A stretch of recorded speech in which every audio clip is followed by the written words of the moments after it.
ইসলামের জানে না। ওর নাম কিন্তু সবচেয়ে সমাজের সম্ভ্রান্ত এক বড় নেতা। সালামের অক্ষর মুসলমানেরা জানে না, আর সালাম দিলেও নিতে জানে না, মুখটা ভারী করে রাখে। আল্লাহ রসুল বলছেন কোরআনে কারিমে, লোকমান হাকিম তার সন্তানকে বলছেন যে মুখ ভারী করে রাখবে না, মানুষের সঙ্গে যখন কথা বলবে হাসি মুখে কথা বলবে, এটা একটা সৎকার সহ হবে তার আমূল্য ভাই। অনেক ব্যাখ্যা। রাসূল কারীম সাল্লাল্লাহু আলাইহি ওয়াসাল্লাম বলেছেন, আব্দুল্লাহ ইবনে মাসউদ রাদিয়াল্লাহু তাআলা قال قال رسول الله صلى الله عليه وسلم لا يدخل الجنة من كلام مثقال ذرة। বুখারী এবং মুসলিম শরীফের হাদিস।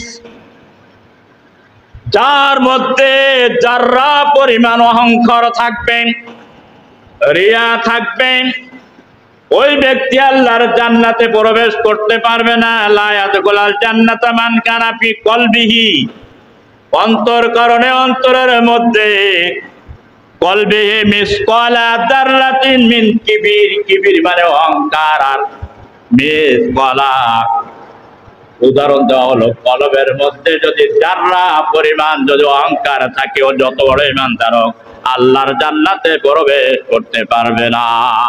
চিৎকার মেরে বলেন নাউজুবিল্লাহ। এই সমস্ত পাপ থেকে মুসলমানদেরকে ফিরে থাকতে হবে। দুই ওয়াক্ত নামাজ পড়ে মনে করলে হবে না যে আমি একেবারে বুজুর্গ হয়ে গেছি, পরেশগারী হয়ে গেছে, না, কত সস্তা না। 3 নম্বরে বললাম কি, অহংকার। অহংকার হলো পতনের মূল। অহংকার থেকে মানুষ ফিরে থাকতে হবে। 4 নম্বরে হচ্ছে মানুষের ভিতরে যে রোগটা, সেটাই হচ্ছে কি সবচেয়ে বড় জিনিস, সেটা হচ্ছে কিয়ামতের ময়দানে তার দিকে আল্লাহ রাব্বুল আলামিন তাকাবেন না, আল্লাহর নেক নজর তার থেকে ঘুরায় নেবেন।